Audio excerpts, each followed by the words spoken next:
Assalamualaikum warahmatullahi wabarakatuh. Perkenalkan, nama saya Helvi Nurasana. Saya dari STI STMB Bandung Business School dari kelas akuntansi C3 NPM 102-19033. Baik, jadi saya di sini akan menjelaskan materi-materi dari PAI 6, yaitu diantaranya saya akan menjelaskan kondisi Jazirah Arab atau dunia sebelum lahirnya Nabi Muhammad SAW, lalu kisah Nabi dari lahir hingga diangkat menjadi seorang Nabi, lalu ada pengertian tentang Nabi dan Rasul, tentang kedudukan Rasul, tentang sifat-sifat Rasul, dan juga pemahaman yang saya dapatkan dari materi PAI 6 mengenai Ma'rifatul Rasul. Nah, bagaimana sih kondisi kehidupan masyarakat Arab ataupun dunia saat sebelum adanya Nabi Muhammad SAW ataupun Islam? Pada saat itu, secara umum disebut atau dikenal dengan sebutan zaman Zahiliyah atau zaman kebodohan. Hal ini dikarenakan dalam waktu yang lama masyarakat Arab tidak memiliki kitab suci, ideologi agama, dan tokoh besar yang membimbing mereka. Mereka tidak mempunyai sistem pemerintahan yang ideal dan tidak mengindahkan nilai-nilai moral sehingga masyarakatnya memiliki akhlak yang sangat rendah atau krisis moral. Jazirah Arab pernah mengalami masa kegelapan sebelum datangnya Islam yang dibawa oleh Nabi Muhammad SAW dan masyarakat di Jazirah Arab.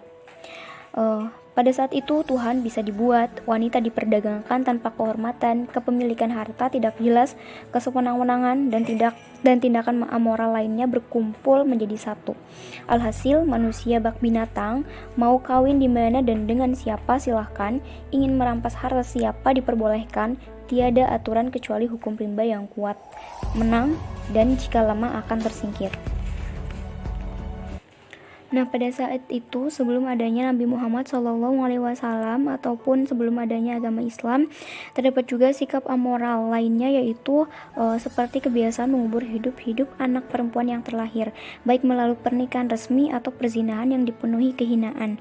Mengubur hidup-hidup anak wanita menjadi sebuah kebiasaan, dan hal ini juga terdapat pada surat An-Nahl ayat 58 dan surat At-Takwir ayat 8.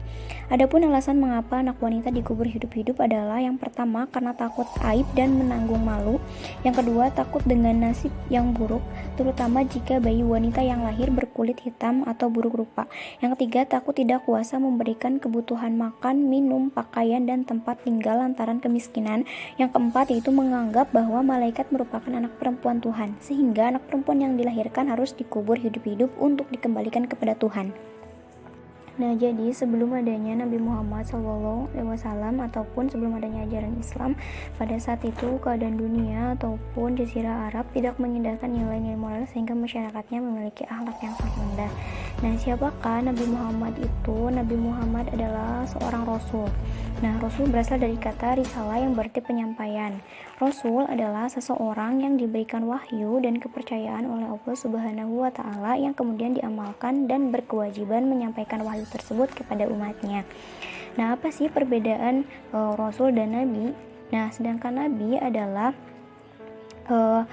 hamba Allah Subhanahu wa Ta'ala yang mendapat kepercayaan berupa wahyu dari Allah Subhanahu wa Ta'ala untuk dirinya sendiri. Jadi, wahyu yang diturunkan kepada Nabi kemudian tidak disampaikan kepada umatnya, tetapi wahyu yang didapat Nabi tersebut diamalkan oleh dirinya sendiri dan tidak ada kewajiban menyampaikan kepada umat atau kaumnya. Nabi Muhammad SAW lahir pada hari Senin 12 Rabiul Awal tahun Gajah dan bertepatan tanggal 22 April 571 Masehi di Mekah dan wafat pada 8 Juni 632 di Madinah pada usia 63 tahun. Muhammad lahir sudah yatim karena saat Nabi Muhammad SAW masih dalam kandungan ayahnya sudah meninggal dunia. Nabi terakhir dari keluarga bangsawan Bani Quraisy dengan nama lengkap Muhammad bin Abdullah. Ia merupakan seorang pembawa ajaran atau agama Islam dan diyakini oleh umat muslim sebagai Nabi dan Rasul yang terakhir. Kedua kota tersebut terletak di daerah Hijaz, Arab Saudi. Pada masa kelahiran Nabi Muhammad SAW terdapat kejadian yang luar biasa, yaitu ada serombongan pasukan gajah yang dipimpin Raja Abraha yang hendak menghancurkan Ka'bah karena negeri Makkah semakin ramai dan bangsa Quraisy semakin terhormat dan setiap tahunnya selalu padat umat manusia untuk haji. Pada usia 6 tahun, Nabi diajak ibunya untuk berziarah ke makam ayahnya di Yasrib dengan perjalanan 500 km. Dalam perjalanan pulang ke Mekah, Aminah sakit dan akhirnya meninggal di Abwa yang terletak antara Mekah dan Madinah. Nabi Muhammad lantas ditemani Ummu Aiman ke Mekah dan diantarkan ke tempat kakeknya yaitu Abdul Muthalib. Sejak itu Nabi menjadi yatim piatu, tidak punya ayah dan ibu. Pada masa remajanya, Nabi Muhammad biasa mengembala kambing dan pada usia 25 tahun menjalankan barang dagangan milik Khadijah ke Syam. Nabi Muhammad SAW dipercaya untuk berdagang dan ditemani oleh Maisyarah. Dalam berdagang, Nabi SAW jujur dan amanah serta keuntungannya melimpah ruah. Peristiwa tentang cara dagangnya Nabi SAW itu diceritakan Maisyarah ke Khadijah. Lantas Khadijah tertarik dan mengutus Nufaisah binti Munya untuk menemui Nabi agar mau menikahi dengan Khadijah. Setelah ketertarikan Khadijah itu, kemudian Nabi memusyawarahkan kepada pamannya dan disetujui sampai akhirnya Khadijah menikah dengan Nabi Muhammad SAW dengan mas kawin 20 ekor onta muda. Usia Khadijah waktu itu 40 tahun dan Nabi Muhammad SAW 25 tahun. Dalam perkawinannya, Nabi dianugerahi 6 putra-putri yaitu Qasim, Abdullah, Zainab, Ruqayyah, Ummu Kulsum, dan Fatimah. Menjelang usianya yang ke-40, Muhammad SAW terbiasa memisahkan diri dari pergaulan masyarakat umum untuk berkontemplasi di Gua Hiro, beberapa kilometer di utara Mekah. Di gua tersebut, Nabi mula-mula hanya berjam-jam saja, kemudian berhari-hari bertafakur. Pada tanggal 17 Ramadan tahun 611 Masehi, Nabi Muhammad SAW mendapatkan wahyu pertama dari Allah melalui malaikat Jibril. Pada saat beliau tidur dan terbangun dengan tiba-tiba pada malam itu di gua bernama Hiro, dalam ketakutan yang luar biasa, seluruh tubuhnya, seluruh diri batinnya dicengkeram oleh sebuah kekuatan yang sangat besar, seolah-olah seorang malaikat telah mencengkeram beliau dalam pelukan yang menakutkan yang seakan mencabut kehidupan dan napas darinya. Ketika beliau berbaring di sana, remuk redam, beliau mendengar perintah bacalah. Beliau tidak dapat melakukan ini. Beliau bukan penyair terdidik, bukan peramal, bukan penyair dengan 1000 kalimat yang tersusun dengan baik yang siap di bibir beliau.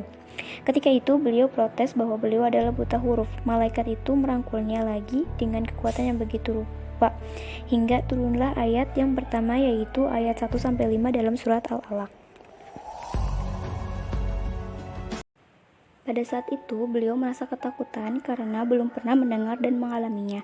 Dengan turunnya wahyu yang pertama ini berarti Nabi Muhammad SAW telah dipilih Allah sebagai nabi. Nabi Muhammad SAW memiliki kedudukan yang istimewa bagi umat Islam. Namun, kedudukan beliau yang istimewa itu tidak disikapi oleh umat Islam dengan sikap hulu atau berlebihan, sebagaimana sikap kaum Nasrani yang mempertuhankan Nabi Isa alaihissalam. Umat Islam memposisikan Rasulullah SAW secara proporsional, sebagaimana diajarkan sendiri oleh beliau. Dari Ubaidillah bin Abdillah dari Ibnu Abbas, ia mendengar Umar radhiyallahu anhu berkata di atas mimbar, "Aku mendengar Rasulullah SAW bersabda, janganlah kalian berlebih-lebihan dalam memujiku seperti orang-orang Nasrani berlebih-lebihan dalam memuji putra Maryam.